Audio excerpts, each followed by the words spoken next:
everyone, welcome to another Top 10. Today I'm giving you my top 10 favorite Joe Pesci movies. Now, for those of you who don't know anything about my channel, I do top 10s, rankings, and movie reviews. I will be doing some TV show reviews as well in the coming weeks. But for right now, this is my top 10 favorite Joe Pesci movies. Coming at number 10 is Home Alone 2 from 1992. This sequel follows up the first movie, and again it finds Macaulay Culkin alone, but this time in New York, where he runs into the two crooks from the first movie, played by Joe Pesci and Daniel Stern, and they had just broken out of prison, and they're looking to rob a toy store, and of course, Kevin McAllister is going to try and prevent that. And of course, in the third act of the movie, it's the same thing that happened in the first movie.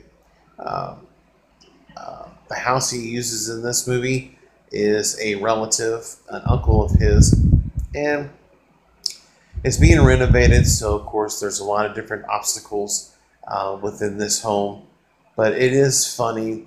The main reason we like the sequel is we couldn't wait for the guys to get punished or see what happens to them. And Joe Pesci and Daniel Stern did a great job in this movie, in the first two movies, playing their parts. Joe Pesci to me is one of the great actors of all time. I really wish he would get back into acting. He's pretty much semi-retired right now. He has done things here and there. I heard through the grapevine that he's going to be doing another movie with Robert De Niro and Martin Scorsese, so that ought to be fun. But yeah, number 10, Home Alone 2, Lost in New York. Very funny. Not quite as good as the first one, but still has a good message and lots of laughs. So, number 9 is Lethal Weapon 4 from 1998. There's a love-hate with this sequel. Some people love it, some people hate it, some think it's okay. I absolutely love this movie. Not only do you have the returning Mel Gibson, Danny Glover, and Joe Pesci, you have Chris Rock in this movie, who is hysterical. And you have the returning family, of course, but they're more side characters in this movie. But Joe Pesci, as Leo Getz, is phenomenal. He's been in the franchise since part 2, and I think it's taken the franchise to a new level with his comedy and whatnot. And his character of Leo Getz is one of the best in the franchise, of course. In this movie, we find that Leo is a private investigator. Chris Rock is a cop as well, who is kissing up to Roger Murtaugh because he is with his daughter, and she is going to be having a baby, which Roger doesn't know about. And yeah, it just takes off from there. And of course, Mel Gibson, his character is going to be having a baby too with his girlfriend, soon to be hopefully wife, in the movie. But Joe Pesci in this movie just flat out hysterical. He ends up, poor guy, he ends up getting a tooth pulled and goes through a lot of stuff to help the guys out in this movie, as he does in the previous ones. But Joe Pesci is just so funny, and I love the character of Leo Getz. I really wish they would have made another one. I could go for one right now, if I'm being honest. Coming to number 8 is the original Home Alone from 1990.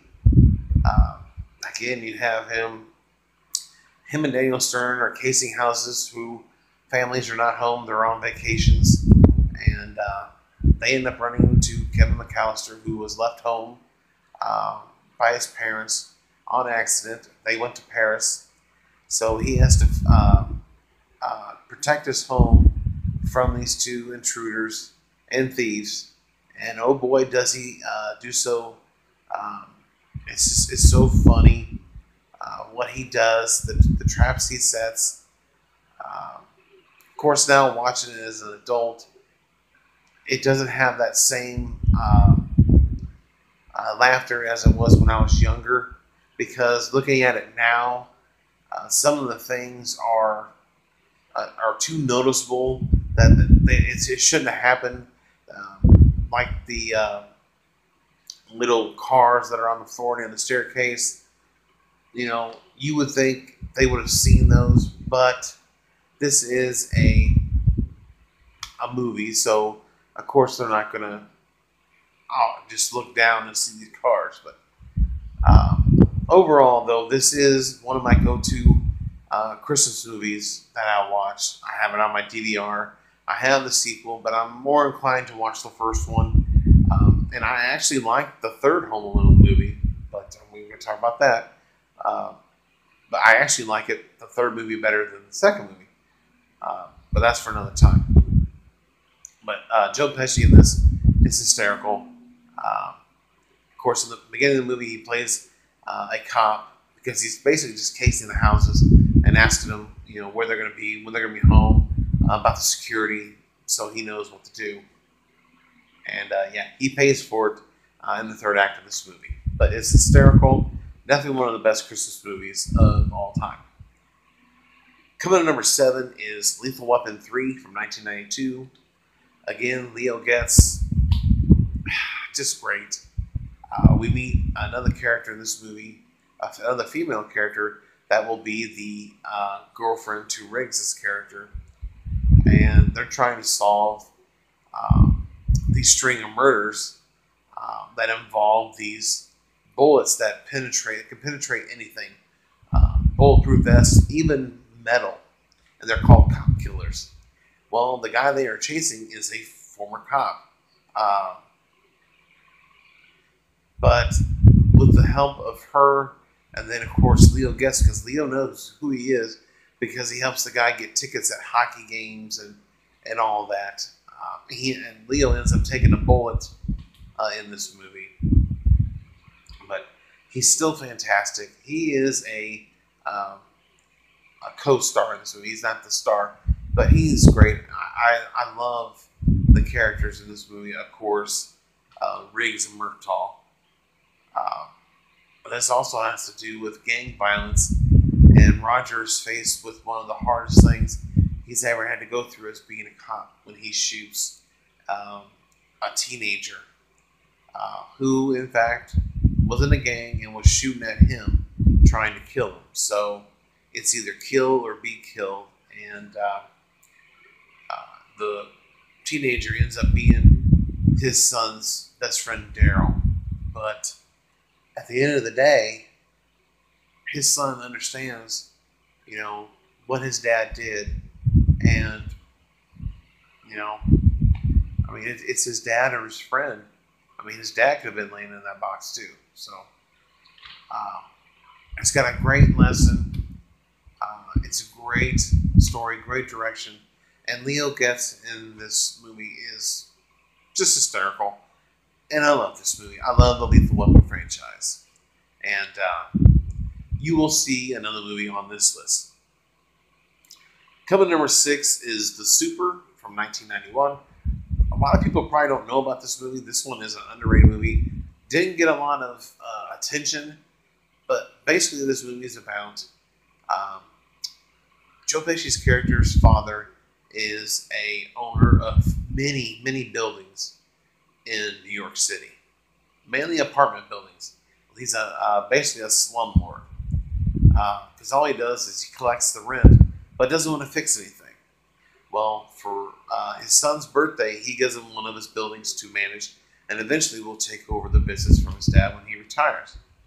And when he takes over this building, there's so many code violations that the tenants end up taking him to court, and the judge rules that not only does he have to fix the building and bring it up to code, but he has to live there and cannot leave until the repairs on the building are brought up to code.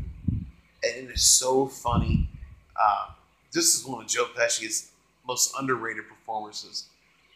Not only is he a tenant, but he's the landlord, and he has to get all the stuff fixed: the furnace, the flooring, the electrical, everything in this building is just gone. And there's a big rat problem too, and yeah, it's just hysterical to see him go from his rich life to slumming with everybody else. And there's a good life lesson in this movie that it's not always about money and everything. And that's what I love about this movie. Besides the great comedy, there's great characters in this movie, and Joe Pesci's just great. So definitely check out The Super if you haven't seen it. Coming to number 5 is Easy Money from 1983. Easy Money is about Rodney Dangerfield, who is a slob. He drinks, gambles, smokes, and his mother-in-law hates him for that. And so she fakes her death and basically leaves the company to Monty, if in fact that he can reform himself by not smoking and drinking and gambling for 1 year. And Joe Pesci is his best friend, who tries to help him along, but is a bad influence on him. He also has his own plumbing company too. And along the way, they get in a lot of mischief and everything. There's a wedding. Monty's oldest daughter, played by Jennifer Jason Leigh, is getting married. And his young daughter is keeping a close eye on him to make sure he doesn't mess up within this year. And during the way, he's in charge of Monahan's department store. It's a high-end, expensive clothing store and novelty items and vases and statues and all that stuff. But he ends up putting this clothing line together, which is the regular guy look, and it's just as funny. But Joe Pesci as his buddy in this movie is great, and it's one that I enjoy, and I think again it's not underrated, but it is a great movie. Definitely check it out. Coming in at number 4 is Lethal Weapon 2 from 1989. This is we're introduced to Leo Getz. He is basically a witness to money laundering and drugs, and so Riggs and Murtaugh have to protect him from these guys who want to kill him. Coming in number 3 is Goodfellas from 1990. A great gangster movie. One of the best. This was in 1990. Joe Pesci is great in this movie. Ray Liotta, Robert De Niro. It's just a great movie. I can't say anything else about it. Check out Goodfellas. It's freaking awesome. Coming number 2 is My Cousin Vinny from 1992. Yes, My Cousin Vinny. You have Joe Pesci, Marissa Tomei, Ralph Macchio, and Ralph Macchio and his buddy are driving through the South on their way to college, and they are pulled over and suspected of murdering a store clerk. All along the way, they think they're being arrested for shoplifting because Macchio forgot to pay for a can of tuna. Well, it turns out they're being arrested and charged with murder and accessory to murder. So they're looking to hire an attorney, and they find they have one in the family, and it's Vinny, played by Joe Pesci, and his soon-to-be wife, Marissa Tomei, come down south, and he's never had a court case, but he lies about it to the judge, saying he's done all these different cases, and so we're set for a trial, and he has no idea what he is doing. And he basically roughs it through the procedures, along with help from his wife. Eventually, he does figure it out, and he helps these boys basically escape the death penalty. But Marissa Tomei, she won an Oscar for her performance, and she was amazing in this movie. So was Joe Pesci, though, and the rest of the cast. I really loved this movie. It's one of my favorites of the 90s. It's not my top 10. I would say probably my top 30 for sure. But it's a great movie. Definitely check it out. And my number one Joe Pesci movie of all time is Casino from 1995. Martin Scorsese is freaking awesome. Robert De Niro, Joe Pesci, Sharon Stone. Sharon Stone is a high-end, I would say, prostitute, but she loves to sell drugs. She loves to scam people. Robert De Niro takes over a hotel and casino, and Joe Pesci is basically the muscle for De Niro and watches his back and makes sure that no one scams him or tries to not pay the debts that are owed. And Joe Pesci in this movie is one badass. Unfortunately, if you've seen the movie, you know what happens in the end, which I won't spoil. But Joe Pesci is one badass dude in this movie. And yeah, I honestly think that not only the three lead actors should have got Oscar nominations, I think this movie should have got a lot more recognition than what it got in Finney. I think this is the best Scorsese movie, in my opinion. I was introduced to this movie by my father, Bill Treacle, many years ago, and ever since then, I watch it every time it's on TV. I watch it at least twice, maybe 3 times a year. It is that good of a movie. So I highly recommend that you check out Casino. If you love these crime movies, just freaking fantastic. I can't say enough about this movie and its 3 lead characters. So definitely check it out. If you've seen it, then you know how great it is. But yeah, that is my top 10 favorite Joe Pesci movies. So the comment section below, give me your top 10 favorite Joe Pesci movies, or just some of your favorites. And if you like this video, hit the like button. If you're new to the channel, hit the subscribe button. And let's talk about movies, do top 10s, anything that involves movies, TV shows, and let's just do it. But other than that, I thank you for watching, and I'll see you guys next time on my next top 10. Check you later.